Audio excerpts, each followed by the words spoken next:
Assalamualaikum warahmatullahi wabarakatuh. Apa kabar anak-anakku semuanya? Kita bertemu kembali ya dalam pelajaran IPA, materi zat aditif dan adiktif. Pada pertemuan sebelumnya kita telah membahas zat aditif ya. Dan pada kesempatan hari ini kita akan belajar tentang zat adiktif. Sebelum kita memulai pembelajaran pada hari ini, alangkah baiknya kita berdoa ya menurut agama dan kepercayaan masing-masing agar ilmunya bermanfaat ya. Berdoa dipersilahkan.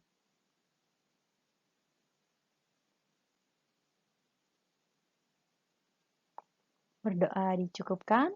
Sekarang kalian simak videonya baik-baik dan catat hal-hal penting yang harus dicatat di buku catatan kalian masing-masing. Sebelum kita berlanjut membahas zat adiktif, Ibu mau merecall nih, mau mengingatkan kembali tentang pembelajaran pada pertemuan sebelumnya tentang zat adiktif. Apa sih zat aditif itu? Ada yang masih ingat apa itu zat aditif? Ya, zat aditif itu merupakan zat yang ditambahkan ke dalam makanan. Ada yang alami dan ada yang buatan dengan tujuan untuk memperbaiki cita rasa, memperbaiki warnanya, aromanya, dan teksturnya. Fungsi zat aditif juga ada yang sebagai pewarna, pemanis, penyedap, pemberi aroma, pengental, pengemulsi ya. Kalian juga telah mempelajarinya. Dan sekarang kita berlanjut untuk membahas tentang zat adiktif. Ini ada teh, ada kopi. Pasti ya kalau misalkan setiap hari ya, misalkan pada pagi hari atau sore hari kita rutin mengkonsumsi kopi atau teh. Ayah kalian sebelum berangkat kerja mungkin mengkonsumsi kopi dulu. Atau kalian sebelum berangkat sekolah ya minumnya teh manis anget bersama sarapannya ya yang dibikinkan oleh orang tua kalian.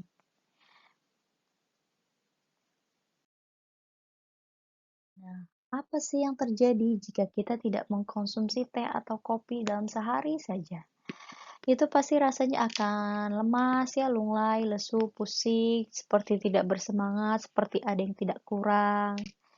Nah, efek seperti itu sudah mengindikasikan bahwa merupakan efek ketergantungan atau adiksi. Jadi, efek adiksi itu kalian ketergantungan dan jika tidak mengkonsumsinya, kalian akan merasa lemas, tidak bersemangat, pusing ya. Itu namanya adiksi. Jadi zat adiktif itu merupakan zat-zat yang apabila dikonsumsi dapat menyebabkan ketergantungan atau adiksi. Ingin menggunakannya secara terus-menerus atau ketagihan. Ya, seperti tadi contohnya misalkan kopi ya, itu seperti candu kalau misalnya kita bilang ya. Kalau enak kita akan membelinya terus-menerus dan itu menimbulkan efek adiksi atau ketergantungan. Nah, ini jenis-jenis zat adiktif. Ada narkotika, psikotropika, dan zat psikoaktif lainnya. Ini seperti terlihat pada gambar ya. Ini contoh-contoh narkotika, ada ganja, sabu, ekstasi. Dan ini contoh psikotropika, dan ini adalah contoh zat psikoaktif lainnya. Ada rokok, ada alkohol. Kita membahas narkotika terlebih dahulu. Narkotika merupakan jenis obat dari tanaman yang dapat menyebabkan perubahan kesadaran, mengurangi rasa sakit, bahkan sampai kecanduan. Dari obat tanaman ya nih, ini adalah ganja. Pernah melihat tanaman ganja? Ya, biasanya suka di anak-anak reggae tuh ya. Ini biasanya logonya ada bendera merah, kuning, hijau ya, terus ini ada gambar ganjanya. Nah, narkotika sendiri ini dibagi dalam 3 golongan, yaitu golongan 1, golongan 2, dan golongan 3. Narkotika golongan 1 sangat berbahaya. Contohnya itu heroin, nih ya, heroin dan ganja. Nah, ini sangat berbahaya. Makanya kenapa di negara Indonesia ya ada hukum yang mengatur tentang dilarang bercocok tanam atau membudidayakan ganja karena itu peredarannya pun diatur oleh pemerintah saja. Bahkan ada kasus ya yang dia menanam ganja itu dapat dipolisikan padahal itu untuk kesehatan. Tapi kan ini sangat dilarang ya karena berpotensi sangat berbahaya jika disalahgunakan. Kemudian golongan 2 berpotensi tinggi menyebabkan kecanduan. Ini dia contohnya morfin, petidin, dan metadon ya. Penggunaan morfin itu biasanya disuntikan. Kalian kan kalau misalkan melihat ya di animasi-animasi itu menggunakan ada orang yang kecanduan itu harus menggunakan jarum suntik gitu ya. Dan golongan 3 banyak digunakan dalam pengobatan. Contohnya itu kodein. Namun dalam penggunaannya ini tentu dengan resep dokter ya, di bawah anjuran dokter. Tidak boleh sembarangan semua ini, karena peredarannya pun diatur dalam undang-undang. Kemudian ada psikotropika, yaitu merupakan zat psikoaktif yang mempengaruhi mental dan perilaku seseorang.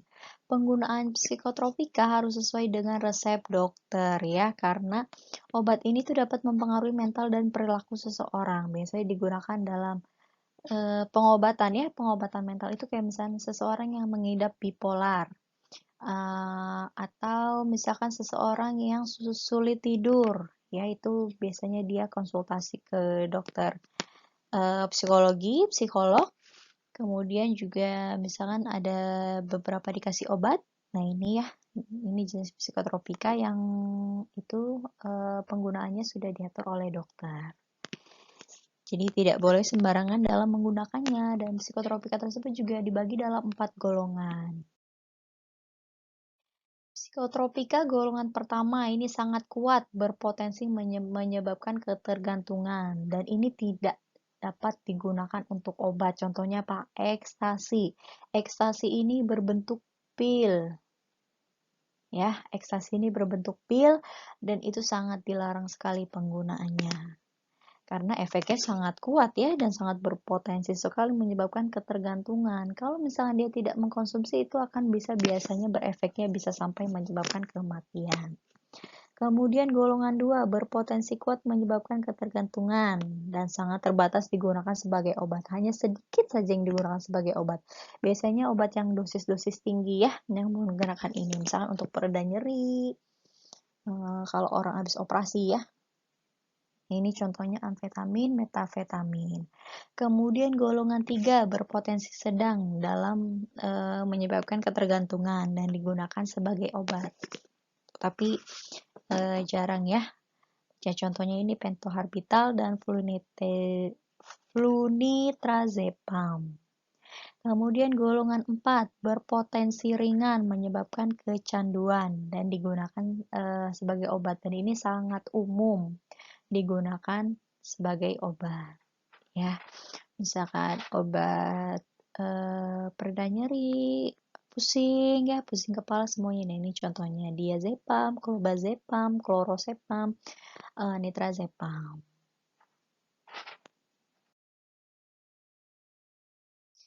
Zat psikoaktif lainnya, yaitu zat yang berpengaruh terhadap kerja sistem saraf pusat.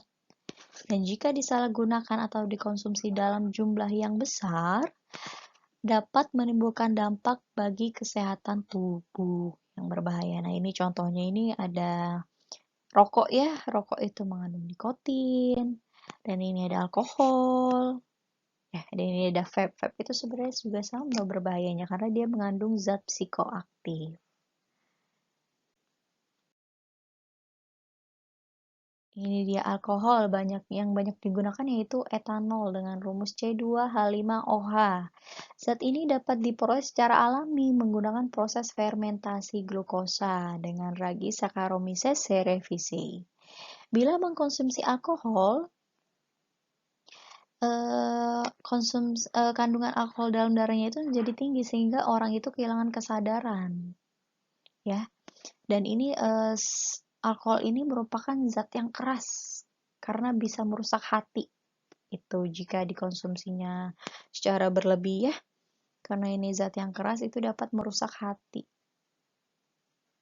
Karena alkohol ini biasanya digunakan dalam industri kimia itu menggunakan alkohol. Namun alkohol juga bisa sebagai dikonsumsi bisa, tapi dengan catatan tertentu. Misalkan kalau misalkan kita tinggal di luar negeri ya, itu kan dia suhunya misalkan di bawah berapa derajat Celcius. Misalkan kita mengkonsumsi alkohol itu untuk menghangatkan tubuh kita. Sama seperti halnya di gunung ya, misalkan di gunung yang suhunya sangat dingin, kita bisa mengkonsumsi rokok ya dengan tujuan untuk menghangatkan tubuh. Tapi jika dikonsumsi terus menerus kan akan merusak tubuh kan, berbahaya bagi tubuh. Kemudian nikotin terdapat dalam daun tembakau. Daun tembakau ini digunakan dalam pembuatan rokok ya. Nah, orang yang merokok itu lebih tahan kantuk biasanya kan, tahan terus ya sampai bergadang itu rokoknya udah berlapis berapa bungkus.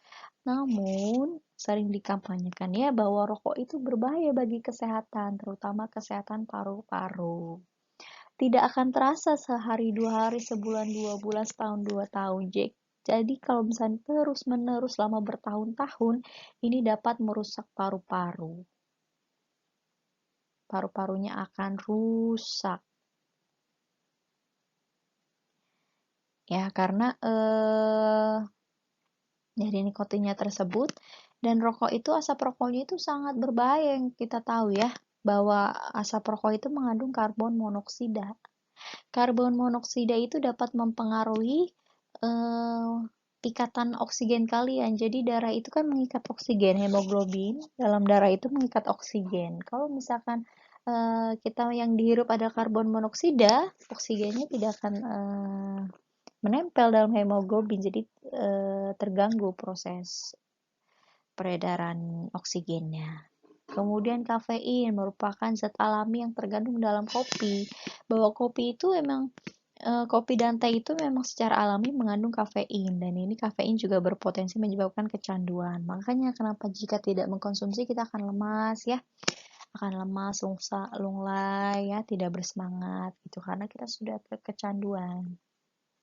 Dan ini jika dikonsumsi itu akan menimbulkan plak pada gigi ya, jika terus-menerus giginya menjadi kuning, plak pada gigi. Bahkan kalau misalnya teh manis dengan gula kadar yang tinggi, itu bisa menyebabkan diabetes ya, atau misalnya kopi, jika mengkonsumsi kopi terus-menerus biasanya akan menyebabkan plak pada pembuluh jantung. Makanya kan kalian suka mendengar penyakit jantung koroner, disebabkan salah satunya oleh kopi atau pola makan yang tidak sehat.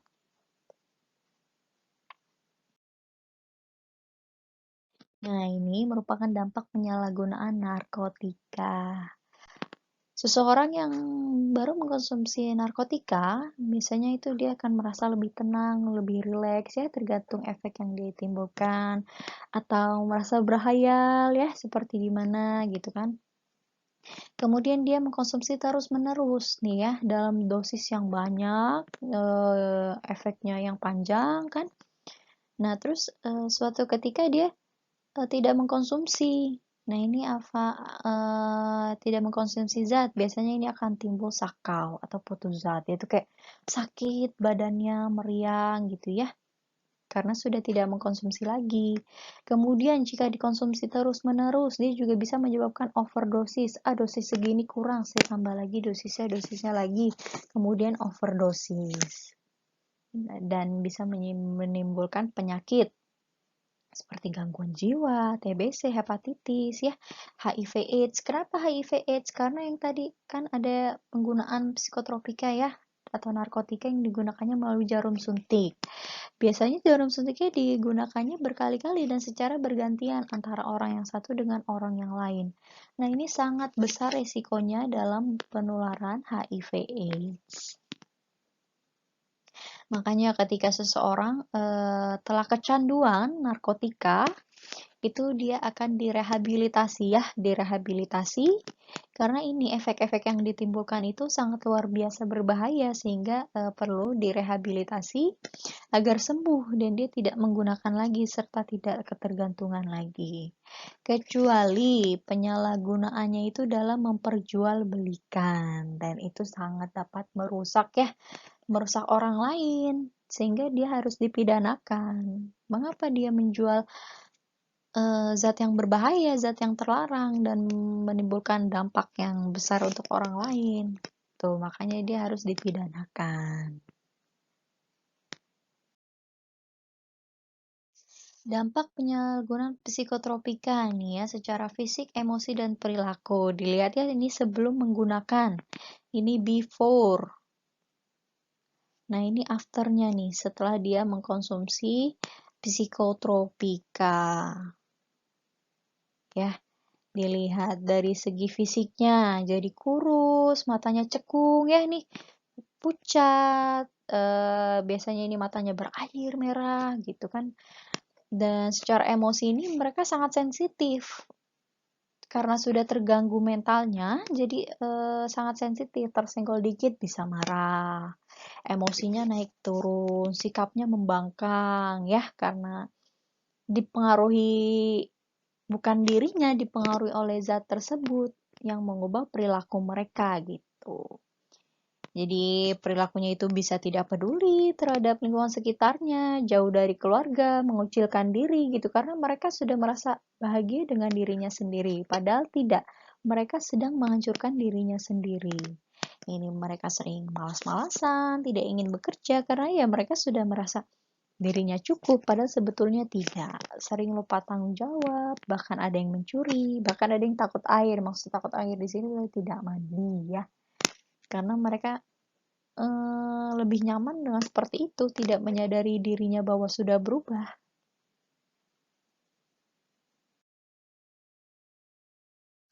Kemudian dampak lainnya nih ya, penggunaan zat psikoaktif lainnya nih ya, jika kita lihat merokok. Lihat paru-parunya menghitam. Ini karena kandungan nikotinnya lebih banyak ya di dalam paru-paru. Dia menimbulkan kerak ya, plak-plak gitu dalam dinding alveolusnya. Ini kerusakan otak ya, bisa menyebabkan stroke, gangguan ini pada kerongkongan ya. Ini kan ada yang suka iklan rokok ya, merokok membunuhmu, itu jelas banget dan itu nyata gitu. Bahkan ada yang kerongkongannya itu pita suaranya dioperasi, gangguan pernafasan. Dan ini ya, kalau misalnya kita mengkonsumsi kafein tadi bisa menyebabkan giginya kuning. Bahkan rokok juga kan menyebabkan giginya kuning.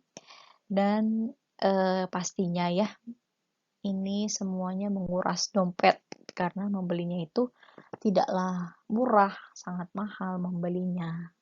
Apalagi zat yang kayak narkotika psikotropika itu tidak hanya cukup 1.000-2.000, melainkan berjuta-juta harganya. Nah, bagaimana sih agar kita terhindar dari penyalahgunaan tersebut? Kita harus membentengi diri kita sendiri dulu. Pertama, kita harus mengenali diri sendiri. Oh iya, apa kekurangan saya? Dan itu bisa kalian komunikasikan dengan orang tua kalian. Jika kalian sungkan, misalkan ada guru kalian atau teman dekat kalian, meningkatkan harga diri. Ya, jangan mau kalau misalnya ditawarin gini-gini. Enggak, saya berpegang teguh pada prinsip saya. Tidak pada narkoba, tidak pada alkohol, tidak pada rokok. Tuh. Dan kalian harus cermat dalam mengambil keputusan. Jangan sampai salah. Karena salah mengambil keputusan itu udah salah langkah sekali. Misalkan kalian terjerumus, kalian mau mengambil keputusan itu untuk mengkonsumsi, udah selebihnya itu kalian sudah tidak dapat lagi memperbaikinya. Tuh, kehidupan kalian ke depannya itu bisa jadi berantakan karena kan efek-efek yang ditimbulkan itu sangat berbahaya. Dan ini memilih pergaulan yang baik, lingkungan yang baik, teman-teman yang baik bisa membawa perubahan di diri kalian ke arah yang lebih positif, yang lebih produktif. Masa mau sih kalian bergabung dengan lingkungan yang anak-anaknya nakal semua, yang ngerokok, kan itu sangat tidak enak ya. Bahkan jika kalian tidak merokok, kalian menghirup asap rokok kan pasti tentu akan merasa terganggu. Makanya pilihlah lingkungan pergaulan yang baik dan menerapkan pola hidup sehat. Melakukan kegiatan yang positif dan membangun komunikasi yang baik. Jadi kalau misalnya kalian ada masalah apapun, kalian boleh ceritakan dengan orang terdekat kalian. Jangan merasa sendiri, sesungguhnya kalian tidak pernah merasa sendiri. Ya, melakukan kegiatan positif itu juga kalian sudah memiliki pikiran-pikiran negatif. Kalian bisa melakukan kegiatan positif seperti kalian